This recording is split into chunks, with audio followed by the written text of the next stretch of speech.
Okay, I want to talk about this polling data that just about floored me. I grew up in early 2000s United States. Okay, post 9/11, I was born March 3rd, so I was a months old baby when it happened, and my grandmother took me out of the crib and asked, "Oh, what type of world are we bringing you into?" And in that world, Israel is an ally, a strong ally. And it wasn't like they weren't an ally in the years leading up to that either. But they were an ally in the way, definitely post-war on terror, where the type of statements from, powerful politicians that Ronald Reagan did and conversations with the Israelis, like you're genocide, you're holocausting the Lebanese during their bombing campaign, that type of like strong, powerful diplomat, you didn't hear that because Israel is our special ally due to both our religious relationship and how the evangelicals view them, but also due to them being one of the competent military forces in the Middle East, where we have strategic opponents like Iran that are common enemies of the both of us. Not to mention our alliance, it does go back 50 or 60 years now. So, I mean, and even further, really. But I mean, our strong alliance well into the Cold War. And so a lot of the people who are coming up into these positions of prominence, they've been in these positions of prominence throughout a time where Israel has been viewed as American ally. And so me growing up, Israel was always just viewed as a strong ally. I remember going to church when I was younger and being told that the reason why this country was going to hell is because we aren't helping Israel enough and we're thinking about letting those gays get married. And it was a while before that Supreme Court decision, by the way. So they were focused on those queers. We're gonna stop them. They didn't. I can kiss all the boys I want. But the thing is, Israel was seen as a diplomatic, I don't want to say golden goose, but if you were to go out and publicly criticize or let's say Israel bash in American politics, that would not only mean the loss of a certain percentage of the American voter base, it would also mean the gathering of resources against you in a potential party primary. It could mean, a real political weight on your neck for how much political gain. How powerful is the Palestine lobby? How powerful is the Palestine voting group in the vast majority of district? It's so that was the problem. That was the problem with trying to find any valid critique of Israel in American foreign policy critique, American foreign policy conversations. It wasn't that, you know, it became impossible to have a sit down, honest conversation about Israel. Not in a way that, oh my gosh, push Israel into the sea, but questions about how do we get to a long term settlement that'll mean even Israel having to accept that, there are limits to their borders. That means that you don't kind of just go over into Syria and just mess around over there. Just cross over, take this, take that. We're going to do a barrier for our barrier in the Golan Heights. And so growing up, that's how we viewed Israel as a strong American ally that the vast majority of the American public supported, but they knew that there was a controversial issue between the Israelis and the Palestinians, and that they hoped that somehow people would come to a deal. As this war has dragged on since October 7th, that view has changed radically. And I mean radically across basically all age demographics. Let me show you how much that view has changed. I want to get down to the real changes. The changes on down here where you can see the changes in favorable and unfavorable ratings right here. Views of Israel. A slight majority of Americans now 53% express a somewhat or very unfavorable opinion of Israel. This marks an 11-point increase in unfavorable views since March of 2022, double digits. When we last asked this question, the share of U.S. adults who voice very unfavorable views of Israel has roughly doubled over this period from 10% to 19%. And if you look here, you can see where these numbers are coming from. So, 2022 to 2025, U.S. adults, the shift is 11 points. Republicans, if you lean Republican, you went from 27 to 37, meaning that over 1 in 3 in every Republican now has a negative view of Israel. That is bizarre to think about. That is a big shift. Ages 18 to 49, that's been 35 to 50, 15-point shift. 50 plus, 19 to 23 on the Republican side. Now you go to the Democrat side, and this is where you see even bigger shifts. 18 Down on the Democratic side, you see 53 to 69, a shift of, 15, 16 points. Now, this is the thing that's the kicker. And this might be a surprise to some people. It isn't a surprise to me. But 18 to 49, the younger demographic, has a smaller shift than the older demographic. 62 to 71 for 18 to 49. That means a shift of 9 points. But 50 plus, that sees a shift of 23 points, meaning old Democrats saw the biggest shift out of the entirety of the population. It was 50 plus Dems, older boomer Democrats, that saw the biggest shift in their opinion of Israel. Boomer Democrats were the biggest shift, not young people. Young people have a higher disapproval rating of Israel. It went from 62 to 71, but they were already at 62 before this started. The boomer Democrats, they were the ones that saw the largest shift by 1.5 miles. Now, if you go into U.S. religious groups, then you get even, I think, more stark differences. And I wanted to check this out. U.S. religious groups differ widely. Protestant, it's 40% unfavorable, 57% favorable. Okay, I grew up in a Protestant household, so I guess that's where I would be included. White evangelical Protestant, 72% favorable. And again, we've said this for forever, but evangelical Americans are the base for Israel. They are the strongest supporters of Israel. And without them, the amount of strength that they have in the Israel lobby would, it would be reduced by, I don't want to throw specific percentages out there, but it could be cut in half. They are a big fundraising block, and they will go out and vote on the issue because they believe it is directly tied to their faith in Judgment Day. White Protestants, not evangelical, it's about tied, 47 to 50. Catholics, 45 favorable, 53 unfavorable. So more Catholics have, on general, a higher disapproval rating of Israel than Protestants. Jewish, 73% favorable, 27% unfavorable. Muslim, 81% unfavorable, highest of all of the percentages, not surprising, 19% favorable.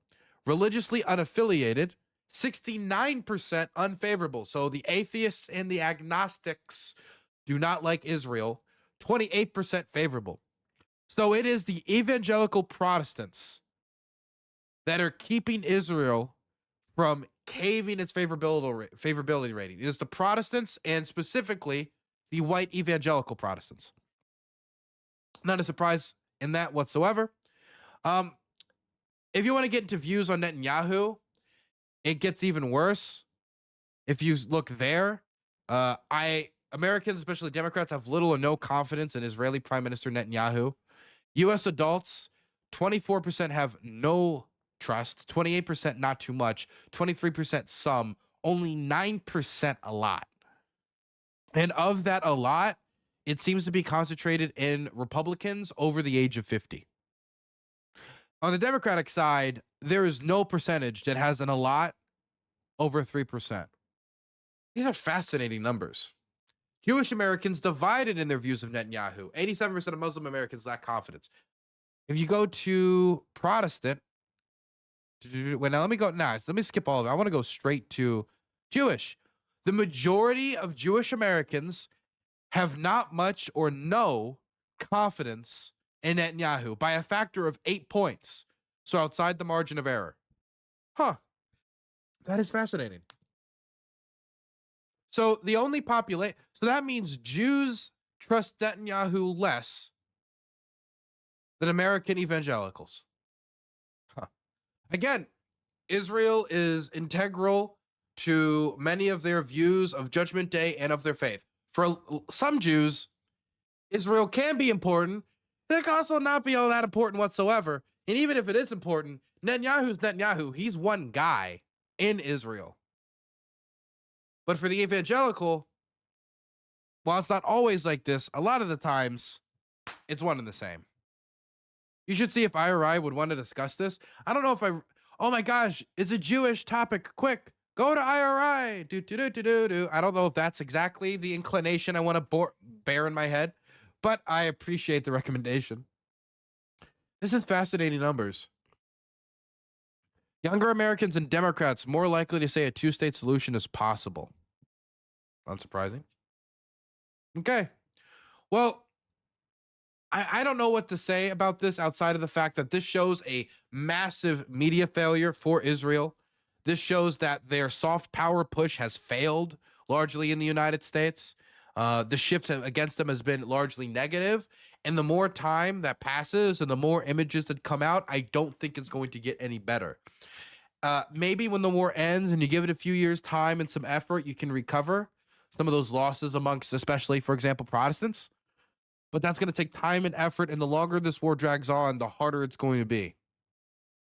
And if it becomes a I doubt we're anywhere near support for weapons for Israel being a political killer than in some sections of the Democratic Party.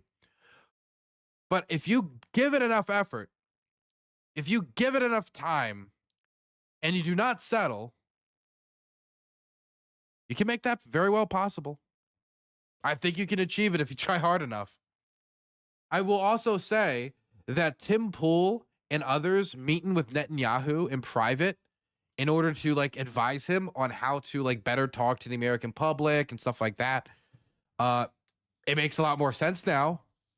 I mean, I knew that Israel's the love for Israel would probably have gone down during the last few years, but I didn't think it would be, I mean, like this massive, to be honest.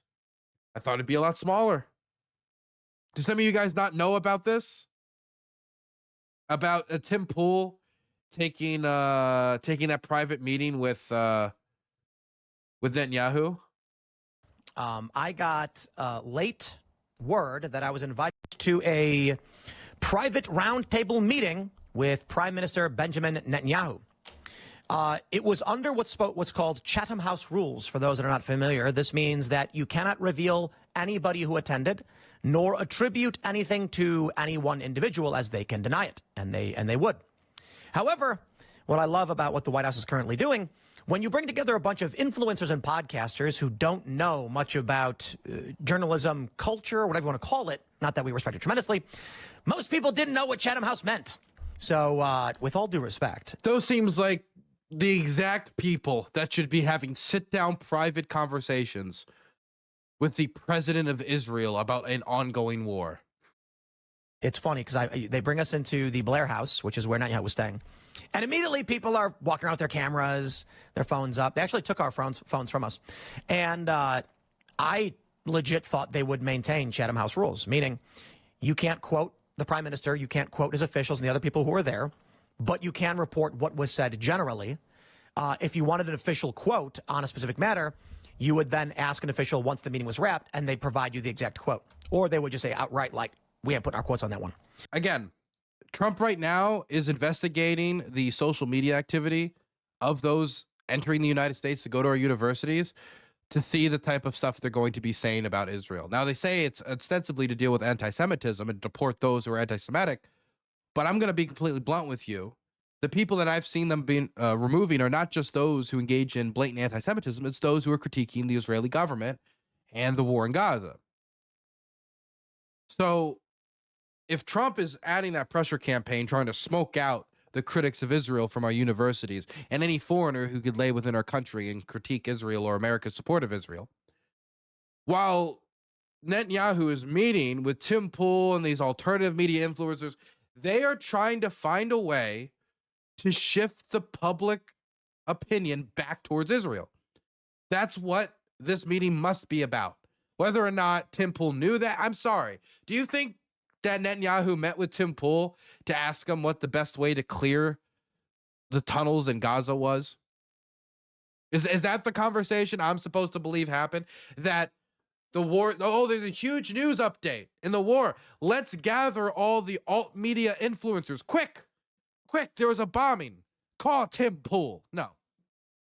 It is that Tim Pool has a big audience. He has a big platform. And hell, if he's going to stumble into the Tenet media scandal, maybe he can stumble into a little bit more positive coverage of Israel. You know, maybe he can. And, you know, if you look up Tim Pool, if I was to go look up Tim Pool Israel right now, or just go look up Tim Pool and look at his recent activity, right? Here is a post he made 11 hours ago. Israel derangement syndrome. Now, maybe this is a conclusion he came to naturally on his own, but after the Tenet Media scandal, all I can think about is, how the words somebody says in his ear can bounce around up there, and how easy it is for Tim Pool, best case scenario, if you think he wasn't wise to it, can stumble into being basically somebody's useful idiot.